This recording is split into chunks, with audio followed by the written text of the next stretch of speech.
They call him the Shadow Emperor, not because he ruled nations, but because he ruled himself. While others were slaves to emotion, distraction, and fear, he sat in silence and mastered the battlefield of the mind. Everyone seeks power in the outer world, but the emperor knew the throne is not out there, it's in here. Your mind is your empire, and if you cannot command it, you will forever kneel before your weakness. These are the 7 laws of mental dominion, the path of the Shadow Emperor, the ruler of the unseen. In a noisy world, silence is your superpower. Most people react instantly, emotion first, thought later, but the mind that pauses controls. When you master stillness, chaos obeys you. Marcus Aurelius wrote, "You have power over your mind, not outside events." The Shadow Emperor lived by this. When insulted, he did not answer. When tested, he observed. His silence was not weakness, it was dominance in disguise, because silence confuses the shallow and empowers the wise.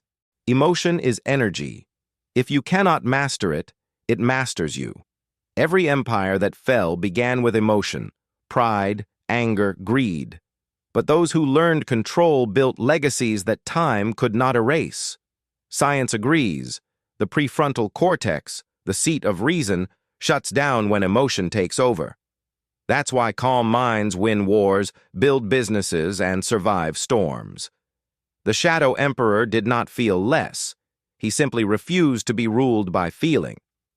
His calm was terrifying, because no one can manipulate the man who controls his emotion. Discipline is the sword that cuts through chaos. Every day you fight 2 enemies, your laziness and your excuses. Discipline is not about motivation, it's about domination. Psychology shows that consistency reshapes your neural pathways. Each small act of discipline rewires your brain toward mastery.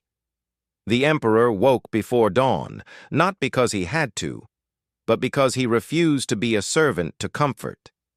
Comfort kills empires. Discipline builds them. The emperor watched the world as if it were a storm. He never fought the rain. He learned its rhythm. He never hated his enemies. He studied them. The moment you detach from reaction, you see the truth clearly. Nietzsche once said, "He who fights with monsters should see to it that he himself does not become a monster."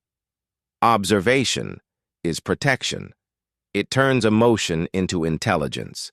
The detached mind doesn't get pulled by chaos. It commands it. The greatest battle is not against others.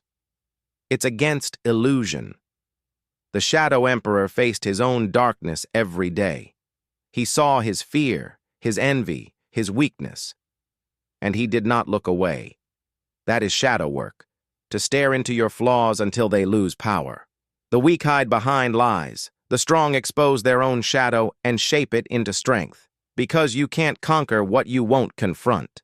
Solitude is not loneliness. It's the forge of kings. In isolation, the emperor became dangerous, not because he sought power, but because he found clarity.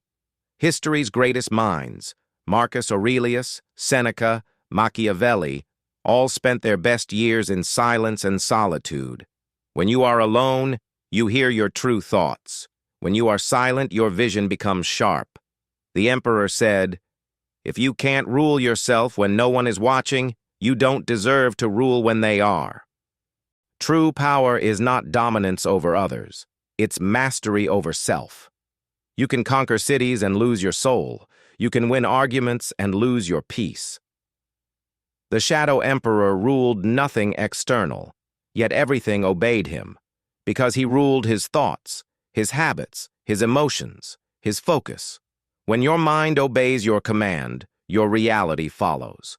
Power begins within, and once you control your inner kingdom, no force outside you can break it. The world doesn't need more rulers.